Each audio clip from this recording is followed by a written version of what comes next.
Welcome to the Snake's Paw.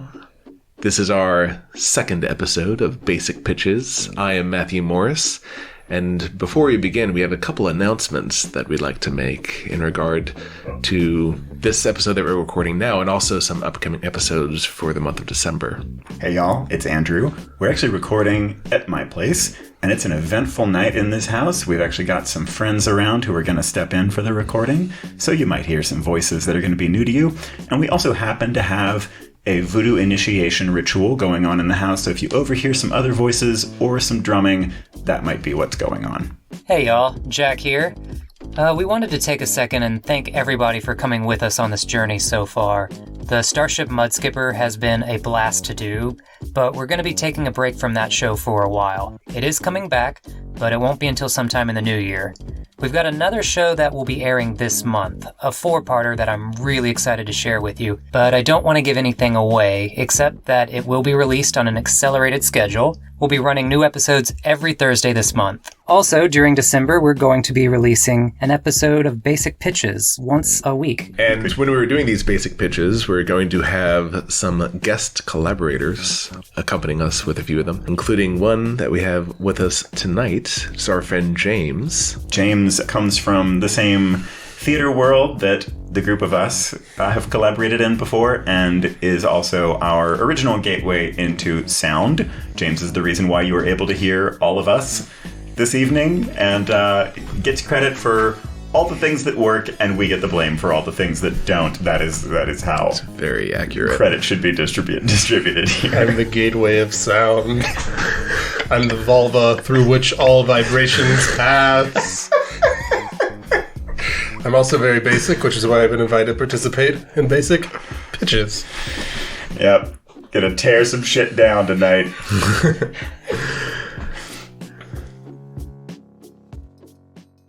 Oh, do you guys, I don't know if y'all saw the comments on the YouTube video, but some people have mentioned that our title kind of sounds like Basic Bitches. No, that would be copyright infringement. Yeah, no. Maybe it's just like one or two people. I don't know. I don't know where they're getting this from. That's weird. That's why you should never read the comments. We walked by the Basic Pitches store in the mall so many times. I just feel like it's subconscious for us by now. It probably leaked in, yeah. Is there a Basic Bitches store in the mall? Is that a real thing? I would not be surprised if there is. About Probably to on let that Magazine go, Street somewhere. There's a Basic Bitches boutique. It's on brand. It's new enough of a phrase, right? That, like, it's still potentially hot in the future for it to be something that would be, like, mainstream. I don't know how often you get bitch in neon lights yet. Yeah. We would still be a little cutting edge. Well, when we open the boutique version of this, we'll be the front runners. Okay, this intro is going to kind of come off the rails a little bit. On brand again. Yeah. Well. But tonight, Matthew's going to share a story for us. He's going to talk us in, and we'll perfect it. All right. With James's help. Yeah, can I ask a question before we start? Yes. Please. Is that allowed? No. So usually when you're on a radio program, you listen to a few episodes before you come. I did not do my homework on this one. So I'm just curious, are we here to support or heckle or judge or collaborate? Like, what's the function of the bitches to make the pitches? Follow your heart. All of the above? Do whatever. Yeah, There's no bad ideas in brainstorming, and there's no wrong way to do a basic pitch. Okay. And in theory, we're going to help make whatever this idea is better, but knowing us, I don't see that happening. yeah, it's Great. Well, here to help. And Cool. So yes, I will, in this case, lay down the idea, and then it'll be open forum after that. So just free for all. All right. Y'all ready? You ready? Oh, I'm ready. Okay. So I've always personally been a big fan of werewolf movies. Like the supernatural subgenre of horror, like vampires and zombies and things like werewolf movies are consistently some of my favorites. And so I was thinking along the lines of like what you could do with a werewolf movie. And the thing is, I really like the template of a werewolf movie. the notion of something happens to this person, they don't know what's going on, they don't necessarily remember what's happened to them during the time that they'd become a werewolf, and they feel they are maybe aware that they've done something horrible, but they're not necessarily conscious of what they've done, and they're having to wrestle with this. And so the first part of the movie is just going to be a normal werewolf movie. Guy gets bit, becomes a werewolf, transforms one night, goes on a rampage, wakes up the next morning. He doesn't know what's going on. He's super hungover with just awful werewolf hangover. And he's got blood on him and his clothes are in tatters. And then, again, it happens on the next full moon as it starts to see this pattern. It's like, oh God, I've become a werewolf. And he has to wrestle with this. And he's got, what am I going to do?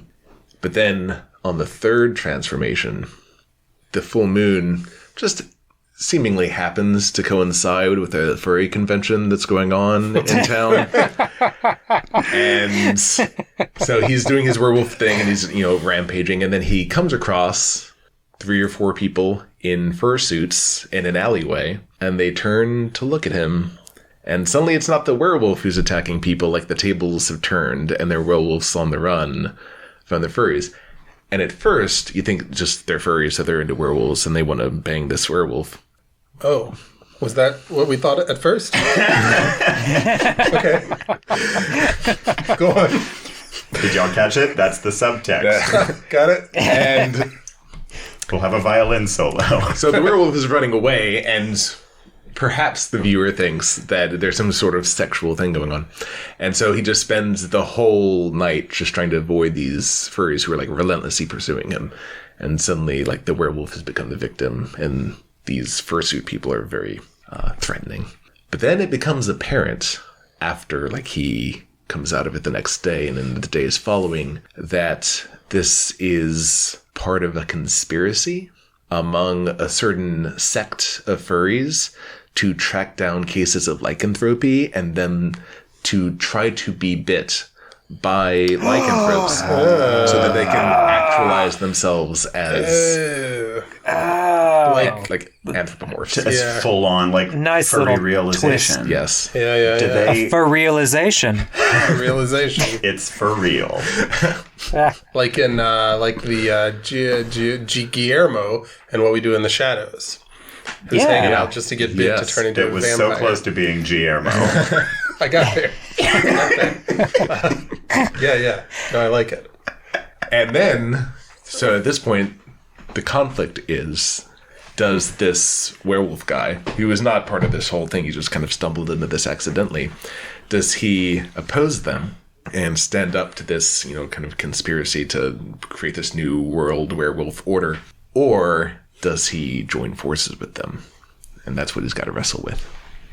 I love it. There's so much. You've set us up for really just the home stretch here, and there's so much that could happen. I'm curious about a little bit of backstory.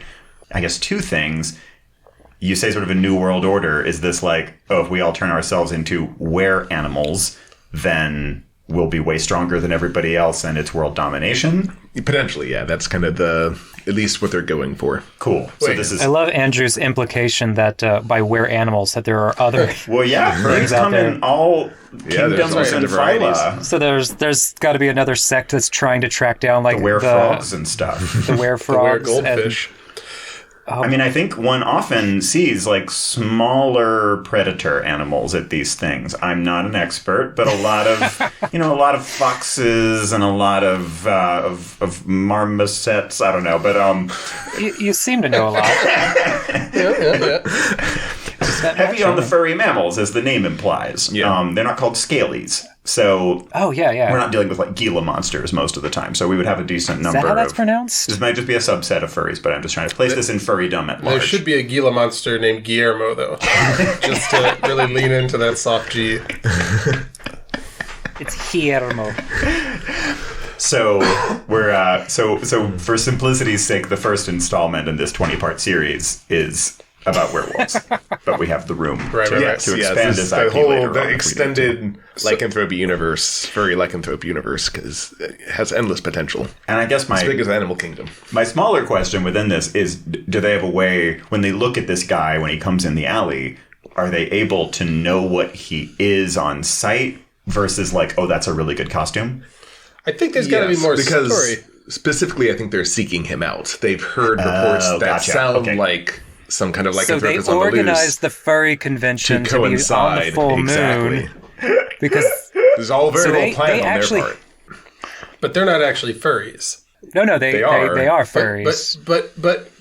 But they're actually at this point werewolf hunters, because there's a big difference between going to a convention wrap his center head around furries. Yeah, they're not necessarily representative of the furry community. They're wolves in sheep's clothing, as but it were. They are subsets of people who are trying to. Yeah, it's like the agents of S.H.I.E.L.D., but they're like disguised as furries, right? Because they really want to take over the world as werewolves. Oh yes. Right? That's their angle. The costume is practice for putting up with the level of warmth that will be entailed. Entailed later on. Yeah, the werewolf for one thing is going to be like a wolf man type thing. It's not going to be a full-on wolf. There has to be some kind of like anthropomorphic quality to the transformation. And yeah, I would say that the furries, or the werewolf wannabes, they know who they're looking for, and they've tracked him down, and they're going to get him. They're hunting him. And he thinks that they're hunting him. That's what he thinks as a wolf. He's just instinctively running away because they're chasing after him. But what they're actually trying to do is get bit by him. Nice. And do they have what if they have like an alpha? Oh, yes. I like that. So you've got like this group, and they all have their own kind of suits. They're all kind of distinctive in some way. If you've got some guy who's like got an eye patch or something who's clearly the leader. You don't need an eye patch because he's wearing a fursuit. It's just over the fursuit. But he has like a scar over his eye that starts again below it. Yeah, exactly. We know the type. An extra eye patch over his furry suit. When he pulls off the whole head, because I'm picturing it like the mascot kind of furry suits. Exactly. Underneath, he's also got a real eye patch. The same scar. Yeah, but on the other eye. Because their fursuits are custom. Yeah, I mean, they would have to be. These folks are rolling in I think they clearly are. I think the conflict here is going to have to come in different forms. At least one of the furries is going to be like, "Hey, a-hole, I'm telling you how this is going to be. You're going to bite us or else." And then at least one of them is going to just be good cop about it and be like, "Listen, I'll do whatever you need. I need you to help me actualize myself as the were person that I'm going to be, and I'll do your laundry. I'll be your familiar. Whatever you want, I'll do it for you. Just please." I guess this is where he has to decide what kind of werewolf he wants to be. Does he want to take advantage of the weak? Does he want to? Well, he's going to have to fight the alpha at some point. That's just real for sure. Yeah. Well, you raise an interesting question of like, who is the hero of the story? Whose story is it? Is it this werewolf guy? Can we call him Fred just for convenience? Sure. Yeah, Fred Wolf. Fred Wolf. It's just very ironic that he got turned into a werewolf because he was just born with the name. But it's Wolf with two O's. It's like an imperfect coincidence. Fred Wolf. I knew a magician named Fred Wolf. Did you Total coincidence. Yeah, like 20 years ago. He was literally I was 5 years old. He pulled a rabbit out of a hat. Anyway. Okay. Is Fred Wolf. So featuring that guy. Way to go for a cliche 5th birthday party.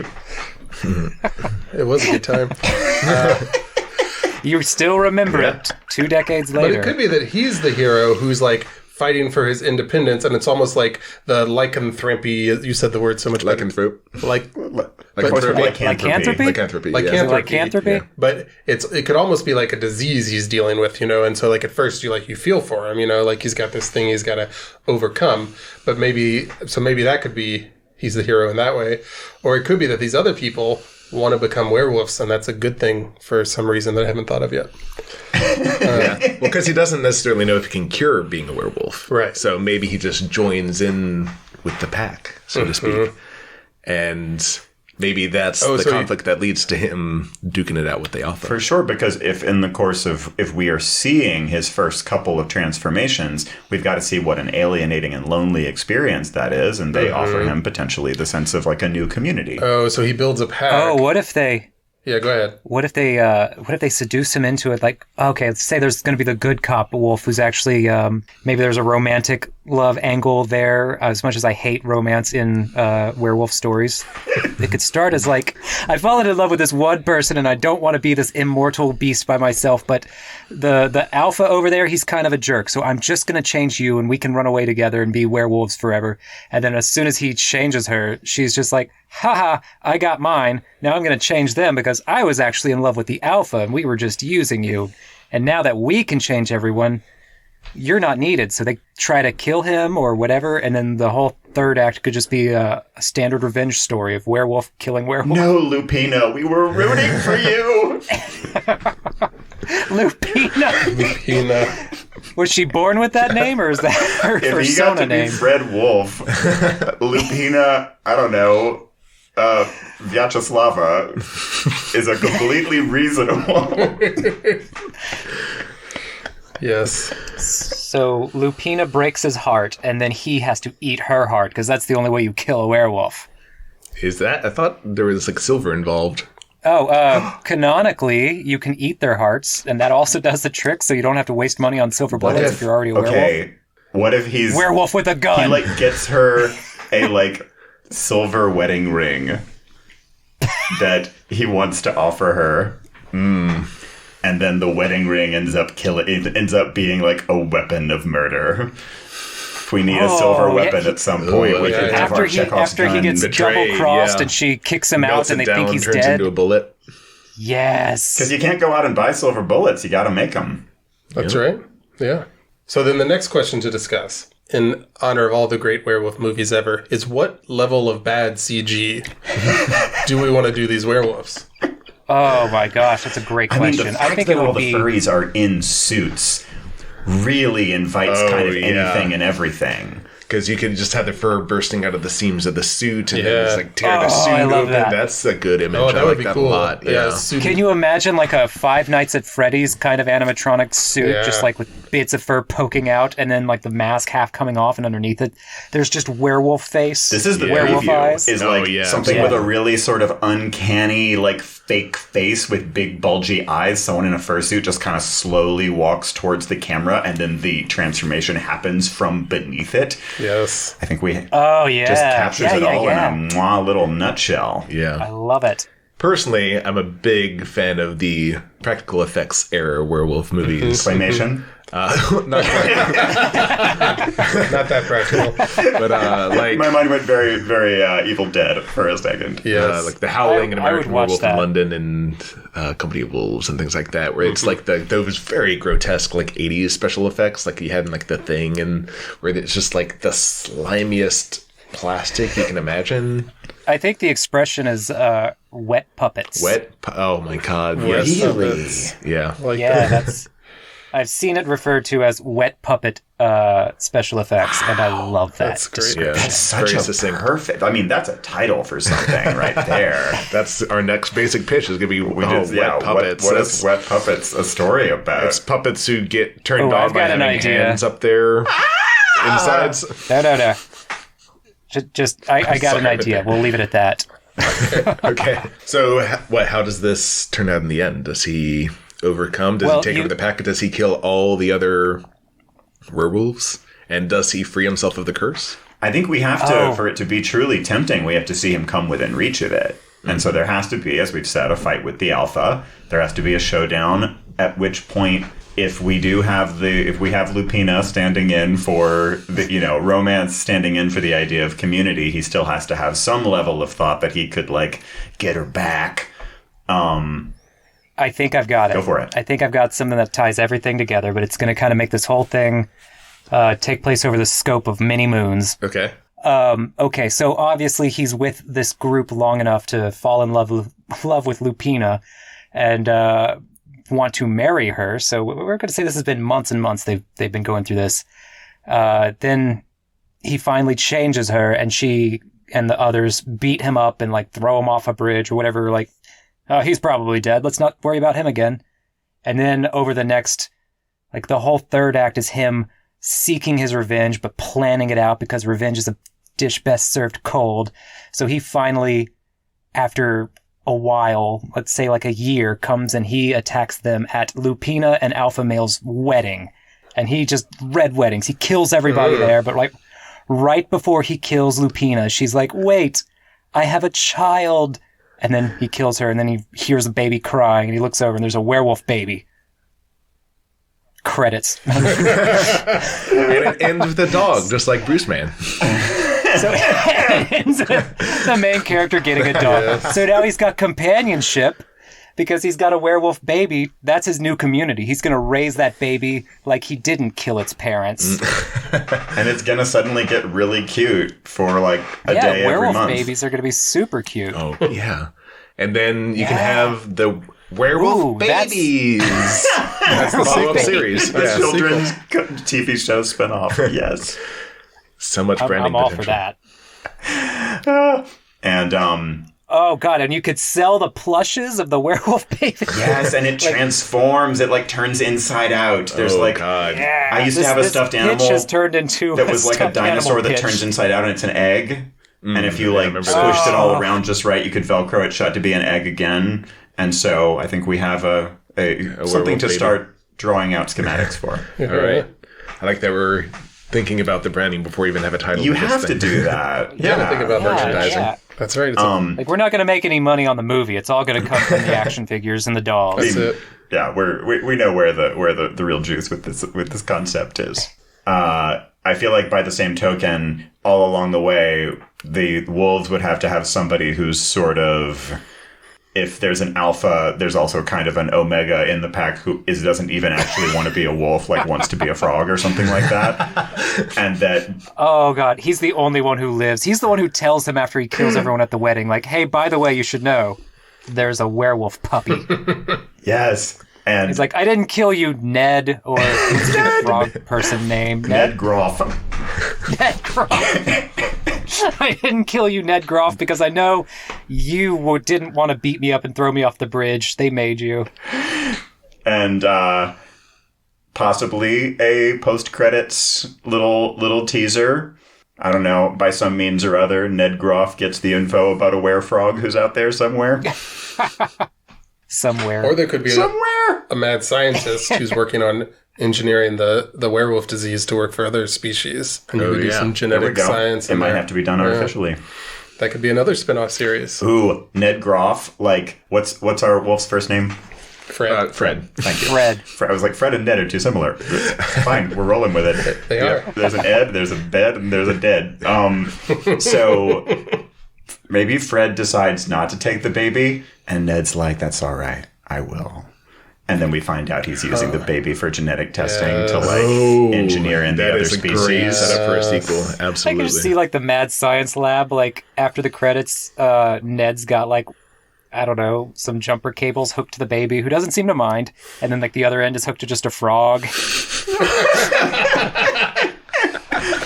and it works. Ned's not a very good genetic scientist, but he gets results. We could, lead this in with apparent benignness by having, Ned is bringing the baby to somebody with a white coat, and the baby has like a bandage on its arm and it's crying because we think he just like got the baby its vaccinations or something like that, and then we like ease in the reality.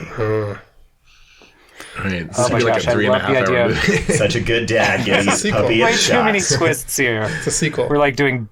Oh, he brings him in to the doctor, and the doctor's like, but there's nothing wrong with this baby. And Ned's like, but it's hungry. And then it wolfs out and eats the doctor. And Ned just does this. Yeah, that's definitely a sequel. I like We it. have completely moved away from Fred. Well, no, There's 'cause- like 5 post-credit sequences. yeah, the whole furry thing is the first one, right? Yeah. I don't think any movie ever And should it's going to be, like, maybe not a good movie, but at least an entertaining movie. Yeah.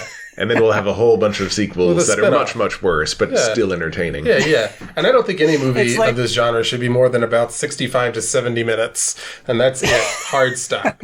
So, yeah, this will be great. And then there can be 5 of them. Are you saying made for TV, James? Made for TV is what it's called. Made for they TV. call them TV Okay. series now. But, I think you're pitching a TV show. well, maybe it is. Every movie is an episode?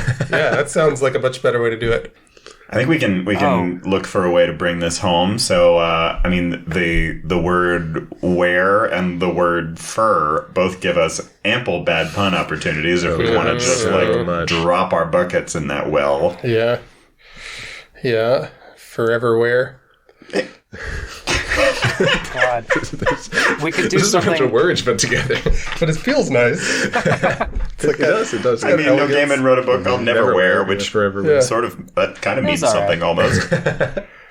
Furry vengeance has already been taken.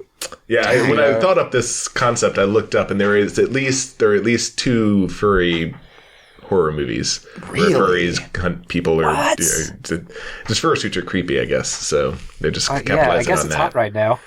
I haven't seen them, so I don't know any more details about them than that. Well, I guess we're gonna have to watch them. All right, we'll do a double All right, feature. let's do it. Love it. Bad Moon Rising.